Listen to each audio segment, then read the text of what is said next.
Hello and welcome to the podcast. This is surprisingly only episode 6. I know I promised I'd try to make these more frequent. I've recorded like 3 or 4 and I just never published them.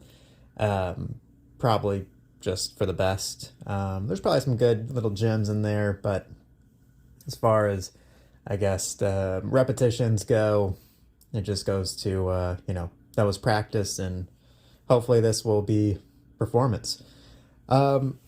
I don't have a ton of things that I want to get to, but I guess just for legacy and historical records, got to aim big. I wanted to record some thoughts and some updates on how the channel's doing, how the art is coming along.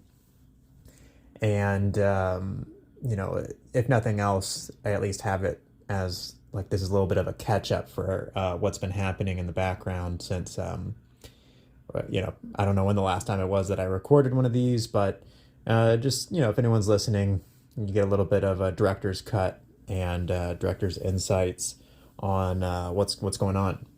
So with that, let's just kick in. The main reason, like I said, is to kind of just put my thoughts out there and have them recorded somewhere. Mostly on my thoughts on the progress of this project, right? Like, and I was talking to my partner last night, had we not had the date night activity where we created, and we'll call it, canvas number 0, because it really wasn't the first thing that we did in terms of the project. It was just the first one that kind of led us to continuing. And I was just thinking like, man, I'm so grateful that we stumbled upon that I had a good experience, because here it's come, and I feel like it's come such a far way. I think I was looking at it this past week, and even in the past 6 months we've had over 30 enhancements to the quality or the project itself, which I'll get into. But it just seems to me, and we had this conversation last night, which she assured me was a repetition of what we've done in the past. Of just, for me, again, it's not the what do they call the bias? The not survivorship bias. It's the dead air, imposter bias. That's what it is. You're successful and you don't feel like you should be. You don't feel like you're people know who you really are, or whatever it might be. Just this, you're an imposter, you don't deserve it. But for me, it's like, well, we're not there, so can't speak to that. But it's almost not even like an imposter position. I'm a spectator, I feel like, just like anyone else. And it's weird because I've heard of weird story. Well, I thought they were weird at the time. I always thought anything I did, no matter how good I was, there would be this like cringe of like having to see myself do it, having to hear my own voice, having to see my own, if I drew a doodle, like publishing that and like, oh gosh, like that is just awful. Like, cause clearly there's other people that can do it better, kind of thing. Tennis, pickleball, climbing, chess, whatever. They're master level experts. But to that point, I know they study film, but I feel like for a good portion of people, it's a learned skill to like be able to sit down and overlook the cringe of having to see yourself do something and actually study it and improve. And I think that's where like a lot of great champions really become. You hear Tom Brady, early on, he was in the film room constantly studying, not only himself, but his competitors. And I'm sure that's what a lot of top level people have to do. They have to commit to like learning the skill. Joe Rogan plenty of times talks about he'll listen to himself despite how cringy it might have been. You have to get better, and the only way you're going to get better is to study yourself the way you would study anything else. And to me, it's like, yeah, I feel like I'm studying the results and I'm always looking to enhance this, but like it's never me putting in what you hear being called, what is it, the it's not the 10,000 hour rule. It's like an asterisk to it. What actually makes people top performance is or top performers isn't the amount of time, it's the amount of dedicated time. It's the amount of, and I think it's called like intentional practice, where like you can only do intentional practice, like in small bursts of like maybe 90 minutes, because you're so intensely focused on like trying to enhance one little attribute. It takes everything out of you and you have to rest. And then you might be able to get 2 sessions in a day, but it's hard to continue that every day because it's so wearing down, because it's such, it's an all body type of experience. You have to commit your body, you have to commit your mind to being perfectly focused, and then you have to be able to, acknowledge, oh, I made this minor mistake. Let me fix it immediately now, so I don't set that into muscle memory or neural pathways. But to me, it always just feels like spectator bias almost. I don't know if it's a bias itself, but delusion. That it's not me that I'm watching. It's not me that's creating this. Again, it almost feels like I'm the vessel, like I'm the conduit. But and circling back to what this was really, this whole big tangent, coming full circle now. I got to appreciate that.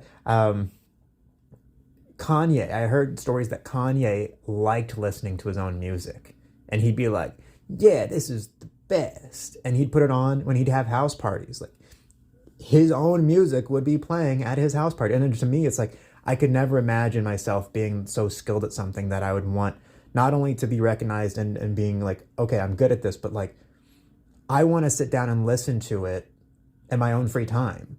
I want to, enjoy it in the entertainment that it gives anyone else. It gives me too. And maybe it doesn't, but for me, that's what this is, right? Like, I sit down and I watch these final versions, weeks, months after they're published, onto YouTube, because of, it still gives me the experience that it did when I was making, well, not really making it, but like, you do kind of have some small experiences while you're making it, but the experience that you get when you're building that bridge and connecting to the raw resources that are being presented in front of you, like, it still triggers that same response, at least in my brain. So I can enjoy watching it. And again, when they come together, it's like, wow, I can't believe it's coming together this way. Wow, I can't believe I made this. Wow, I can't believe it looks this good. It's so coordinated. It's almost like someone really had to sit down and it's like, I don't feel like I'm doing those things. And then on top of that, the conversation, circling back again to the conversation I had last night of just, when does this stop? And I don't know if there's a graph, but I feel like there should be, because it's just common sense, right? For anyone that played Pokemon, anyone that watched Dragon Ball Z, anyone that's ever seen any show where,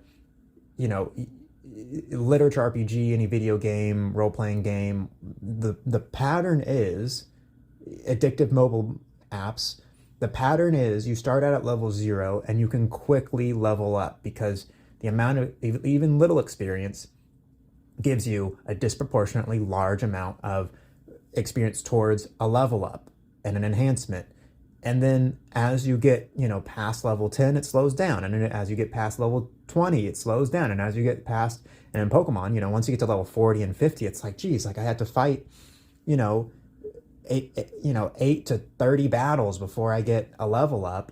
And, it just takes more of a grind. And if you plot that out on an axis, X versus Y, Y is obviously your talent level, X being your time.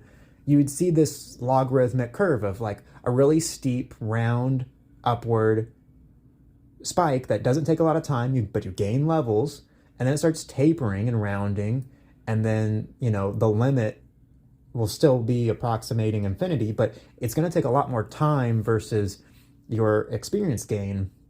So your slope is slowly decreasing towards, like a 0 type of feeling, because it takes so much more time to level up as you gain more experience, right? And I feel like it's just logical. Like, everyone that's ever tried to take up any new hobby, guitar, or just music in general, sports, whatever it is, there's a big burst at the beginning, and then a tapering as it becomes harder and harder to level up. for climbing, for example, or chess. I equate those two a lot because one is like the physical version of the other. And it's just like you have to have a lot more technique and a lot more strength to get to certain levels in climbing that, a lay person just can't have if they do it, amateurly. And same for chess. There's a certain level that if you want to keep getting better, you have to start studying. You have to start being able to recognize patterns. You have to start learning the openings, the middle games, the end game patterns, so that you have the same level of advantage that your opponents will have, or the wall that, sets a certain level of threshold to be able to top. But in all of that, what I'm saying is like, there's this curve that exists.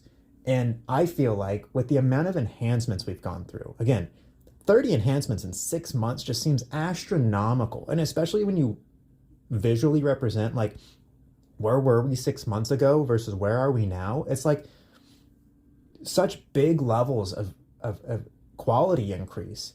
And it just doesn't feel like, for me, that this project, again, is slowing down.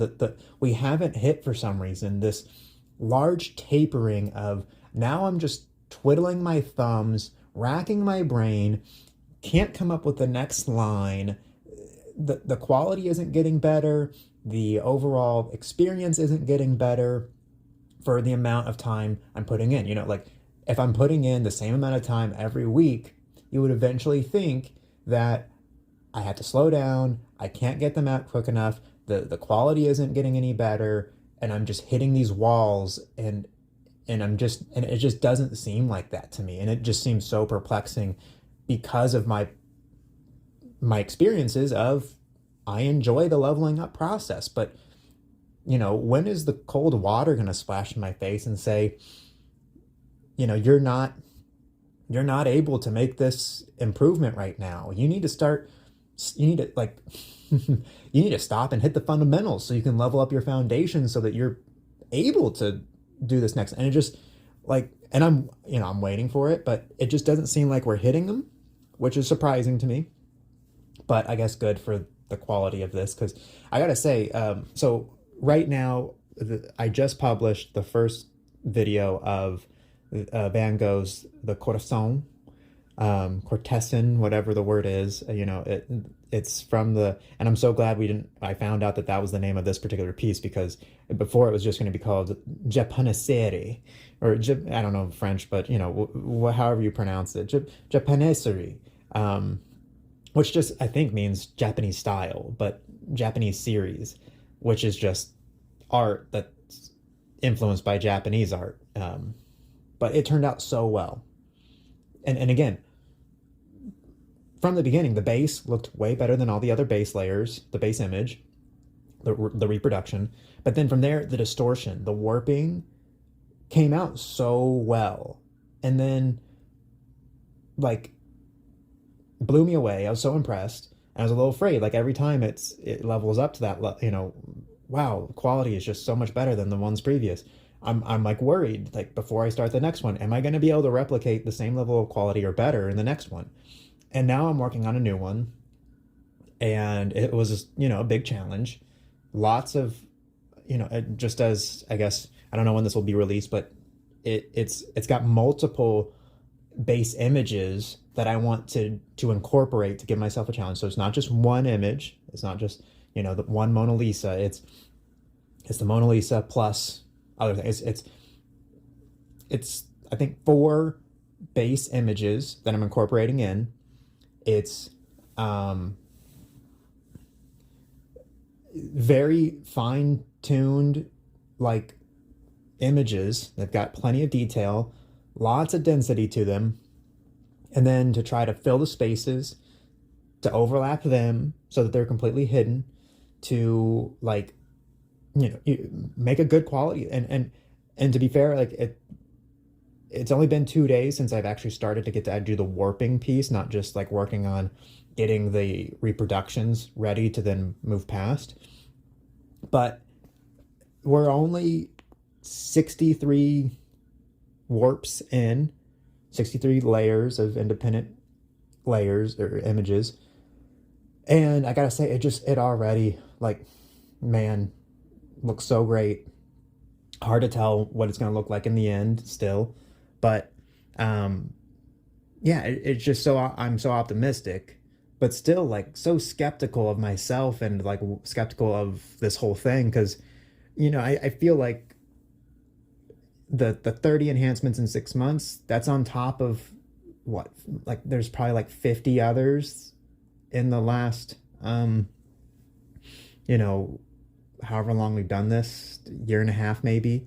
And I will at some point want to do a like compilation just to show some of those like enhancements and some of the like where we were then to where we are now, because there's so many like huge differences and just, but it feels like, yeah, when you break something down to its most quintessential essence, it's easy to trace that chronology then, because we've never veered away from it seemingly. Like from the beginning, I always knew, and it was harder to find, that there was something that I wanted to extract and help people experience. And so I went about it in certain ways. And then I had to, rethink how does it improve? How do we get a stronger, more consistent experience from what, we're working with? And just how every time when you focus back on that core, the small little proton of a nucleus, like if you can strip something down to that, it's really easy, I feel like, to then build up and always be reinforcing that. You don't get distracted. You don't spin your wheels on things that aren't important. And I guess that's what has helped. But yeah, it's just that and my partner thinks, I guess I just have a very high skill proficiency in this, which is why I'm surprising myself. But to me, again, I just don't feel like I have it. No training, no one to like mirror or mentor off of, no one to pave this trail other than myself.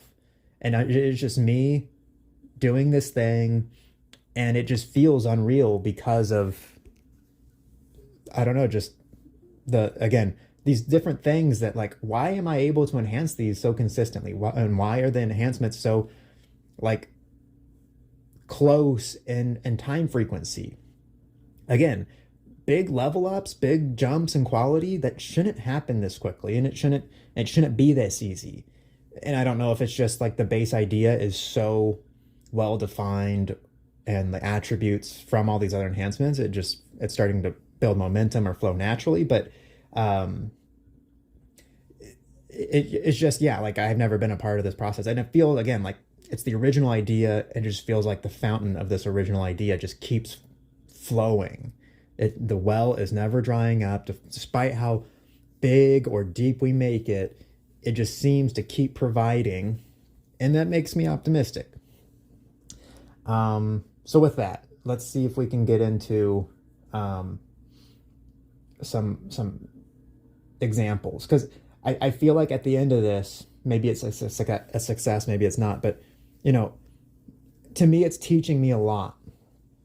It's teaching me about this organization of how to like make enhancements, but also the perspective of how you would need to replicate this. But more broadly speaking, and so when I talk to my dad, it kind of feels the same way. My dad had this business, a very niche business, and I guess is related to art.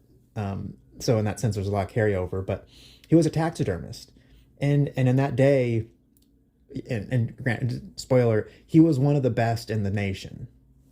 And as I'm getting older and trying to talk to him, it's like him having to learn the processes similar to what I'm having to do of what makes a successful taxidermist, what makes a good reproduction of an animal. He had to figure those things out for himself, problem solve. Like there was a trade, I don't know, trade secret, I guess, like trade services, where if I told you, my competitor, how I did this, which I'm known for, then you'll be able to do it. And then that makes my service less valuable. So people were guarding, their processes. So a lot of times you have to solve a problem your own way with your own resources, with your own creative thoughts behind it.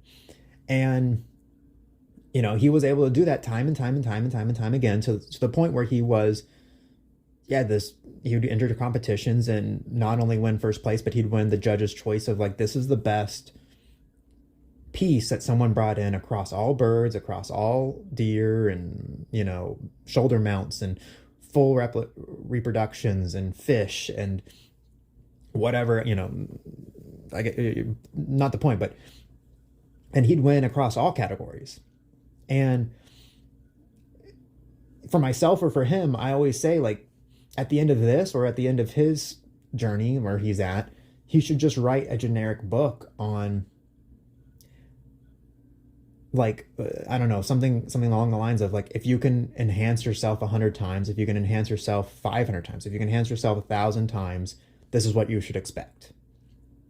Because, like, I think it goes right along the same narrative of what you hear on, like, these YouTube startup tutorials or, Mr. Beast's podcast with Lex Friedman. The idea that your first video on YouTube, not going to be impressive. It's going to be somewhat amateur garbage, unless you've had experience from something else. And then by your 100th video, you should be at a place where you're now quality to look at, and you can study and refine from there. But the idea being, if you've made 100 videos and you've made one improvement per video, you've made 100 enhancements, which then lends the credence to say, yeah, your 100th video should be ready for a viral effect. And if it's not, then you're doing something wrong. But I think, yeah, someone, and maybe someone has, but just the general idea of how many enhancements could you take from nothing, just anything. I cut grass for a living is your core principle. If you can enhance your process and platform of cutting grass 100 times, you should be in a place that's master class, let's say. And if you increase and enhance the process to 500 times, you should be, in some elite, 1% group. And if you enhance the process 1,000 times, you should be somewhere near the top, kind of thing. And that's what I think, and so as we go through just some of the enhancements that we made recently, they seem somewhat small, but also somewhat big sometimes, of just where we were since we probably left off is I was making lines on top of the random architecture of black lines to make images, but not having time to render out and fill in all the effects to show everyone here are the hundreds of lines that I'm seeing. But as I animate these, it creates a nice effect. And then if you do it just right, it creates this sparkle, three-dimensional, interactive experience. Well, from there, then we just got rid of the architecture, the restraints of saying you have to stay within these lines, and just to see if the lines were what was creating it or something else was. And it's kind of a fundamental question. If you think about it, we only started with these lines and built from there. And then to question whether those black lines on the page were the support beams that created the building, or are they just, walls that aren't load bearing, and we can knock them out, restructure, renovate however we want. And once we knocked them out and we saw that it still worked, it kind of, reduced our restrictions to then be even more free. And that's where the freestyle came in, freestyle number 1.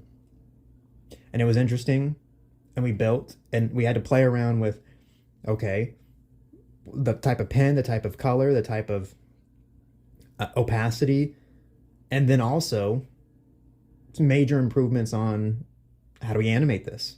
How do we show it? How does it create the effect? So then from there, we created these other avenues that we had to enhance. And then the freestyles eventually came into saying, can I challenge myself to purposefully incorporate certain unique or hard structures that I can build around and warp? And then that eventually came into what became the first famously warped creation, which was the Mona Lisa. I thought Mona Lisa unfortunately didn't turn out, I might have to revisit, didn't turn out, great in the reproduction. But because I had already found a style through the freestyles, there were, I don't know how many, 14 or something, just freestyles. I had found a style that helped be conducive to the freestyle effects. I was able to incorporate that into the famously warped creation, starting with number 1, Mona Lisa. And it turned out interesting. And then I was able to also sandbox, just play, see if it worked, abstract pieces to it. Does this work? And it did. And then from there, what did we do? We did probably the woman with the pearl earring. And it was a much better reproduction. But I think, the harmony of lines wasn't quite there. And then I think what really set it apart was the Starry Night not only was a great reproduction, but the line harmony really set things apart. And it was like, wow, okay, I need to strive for this level of quality in my line harmony and not make so much chaos, so that you can have a ton more things happening without creating dissonance. And then played around with the idea, okay, the Van Gogh self-portrait wasn't, it wasn't a great reproduction, but I played around with it a little bit to say, let's not fill up the whole page. Let's let some freestyle mix in, and that helped it a lot.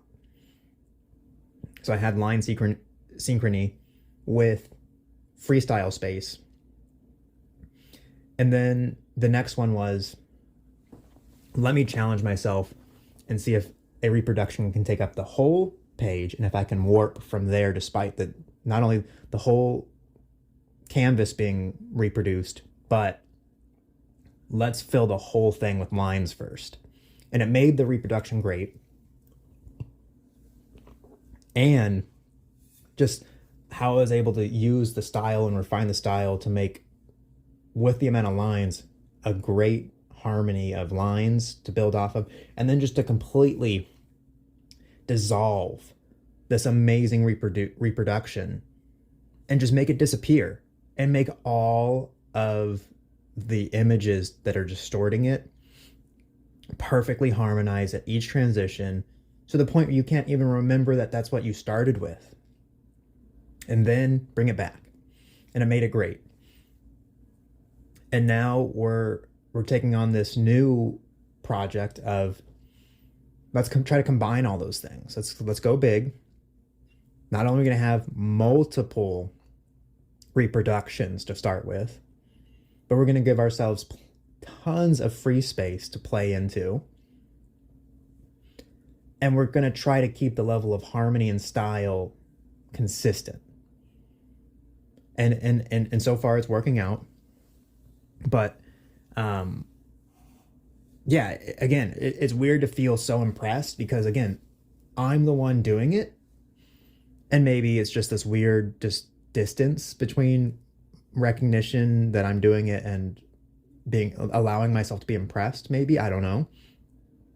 But it's that weird feeling of Kanye at his own party listening to his own music. I watch this stuff and I'm like, man, I'm blowing my own mind, and then having to remember, gee golly gosh, I created this? There's no way. And like, just that. But okay. So that's where we're at. again, I'm not in a place of success, but I think the lesson learned is you can take literally any idea and you can enhance it.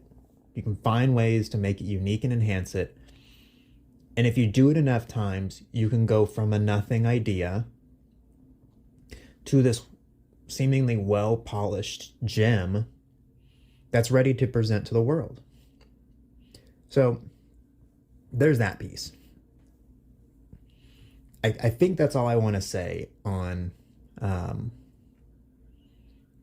the enhancement and the current state of things. I still love it. And I guess just we'll end with a little story. Last night, at the end of the discussions that apparently had been had multiple times, I was reflecting on just how thankful, I feel to my partner for not only allowing me to continue pursuing it, and she sees the quality and the increase, just like I do, I guess. So it's not as hard for her to allow me to dedicate, intentional practice time to this. But the recognition and the appreciation that I was feeling was more towards the beginning of, I'm so glad that we found this for that date night, this art project, and that it didn't evolve or tangent into anything else. It's still this, because I feel like it could have, and this was the conversation, I'm just trying to repeat the natural flow of things.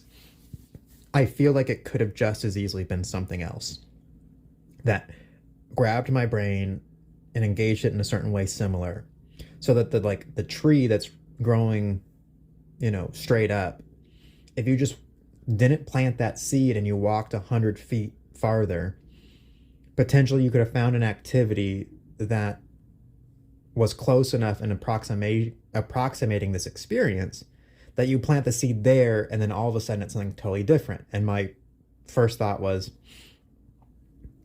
what if it was puzzles? Because that's how I've always felt. Like, I'm solving puzzles when I was doing the early stuff. I'm finding things that people can't see, and that's exciting for me.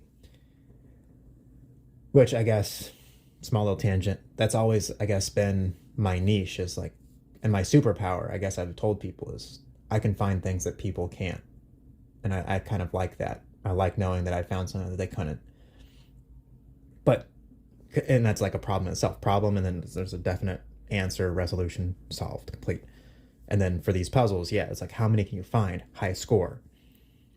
And I feel like maybe if I had gotten into solving unique puzzles, I could have just as easily slipped into, oh, I need to make my own puzzles and find unique ways to cut my own puzzle pieces.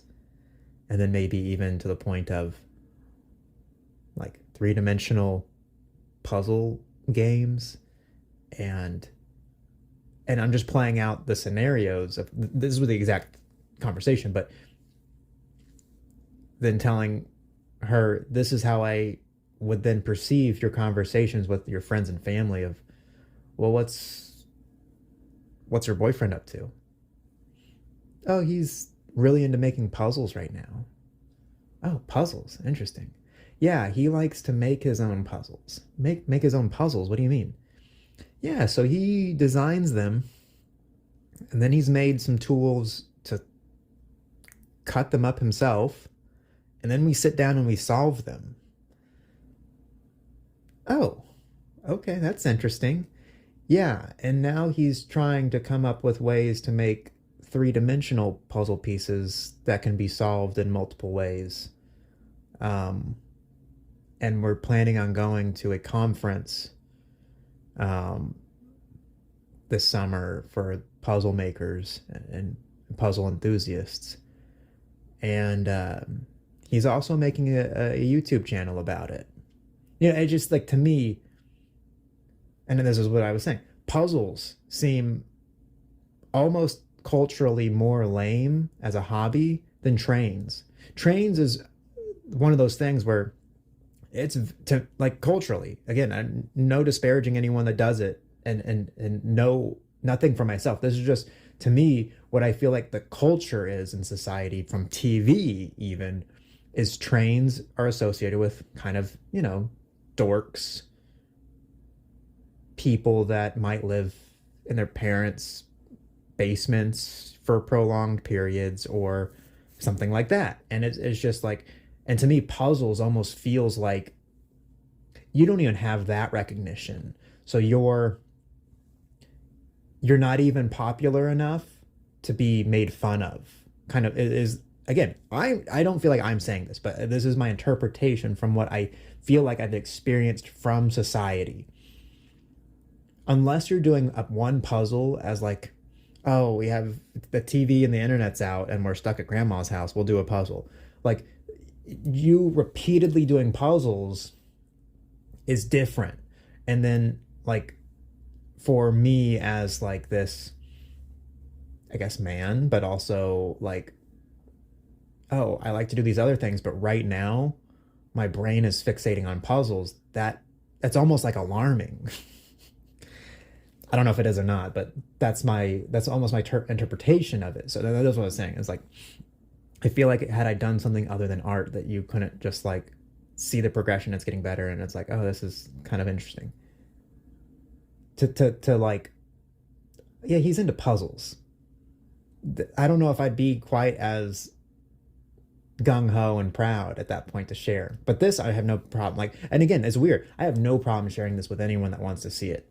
Like, there is no like hesitance, no embarrassment, no cringe to me. I'll watch it all day myself. If someone wants to watch it, I will try to set them up to have the optimal experience with it. I'll be there to answer questions, tips, tricks.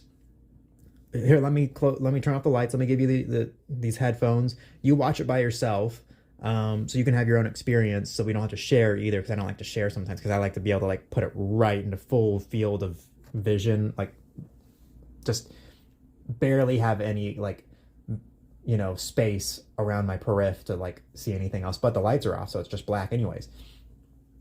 But yeah, I don't know what it is. Yeah, so yeah, glad we're not talking about puzzles, I guess, is what at the end. And then I found $5, the end. So yeah, there's not a lot that I have for the other segments, to be honest. Again, I tried to put those into the other ones that didn't actually get published, but there's other things that I'm trying to work on. Like I said, a compilation of origins to now, a welcome video that kind of is short. It's like 3 minutes, that acts as like a tutorial to newcomers to the channel, so they understand, so I don't have to put that into every video. And then I'm trying to play around with like a director's cut, a watch along is kind of what I'm thinking. I'm going to call it. I can speak good, don't worry. I'm not used to speaking for this long, so if you can't tell, I'm trying to be calm, but my mouth is so dry. I'm trying to sneak in water sips at the same time, like right now. And so there's things that I'm also trying to work on incorporating in. And then obviously these podcasts. So as far as segments go, I don't have a make it better. The only thing I wish I would have had is, so I don't know if you've heard, but this thing called Chat GPT, AI chatbot, I was really hoping it was a little bit more advanced and there wasn't a character/word limit, because I really wanted to be able to like, even here or just between me and my partner, be able to like, on a down day on a weekend, be able to just like, we come up with stories, fan fictions, whatever, and we get to like share them with each other, share them with you guys here. This is what I worked with this program to create. Create a new episode of Bob's Burgers, create a Valentine's version of Bob's Burgers that I can read with my partner for Valentine's Day or something. Okay, now create a version of Harry Potter where Voldemort,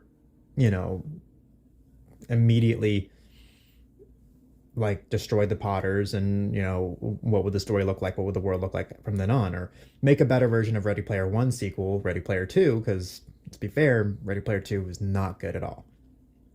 but I really like the first one. Make Me a National Treasure in China, Dan Brown with Robert Langdon book about whatever. And then you just read all these things but yeah, they don't let, so I don't know if there's like a way around that, but the things that I wanted to use it for and then be able to share with you guys what it's not capable of doing it right now. So yeah, we're not there yet, but maybe one day. Anything else? Let me just think. Can't think of anything. So where are we at for time? 40 minutes in. We're going to be pretty short and sweet this week. This week. Yeah. Like we do this weekly. And we're, basically, yeah,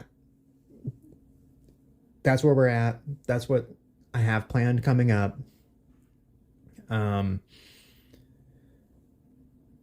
As always, like, feedback is always appreciated.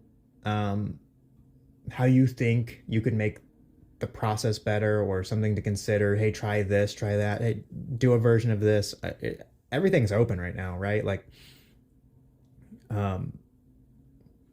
so suggestions are totally permitted. As long as it follows the tenet of it's in harmony with the core essence of this idea, and it helps basically.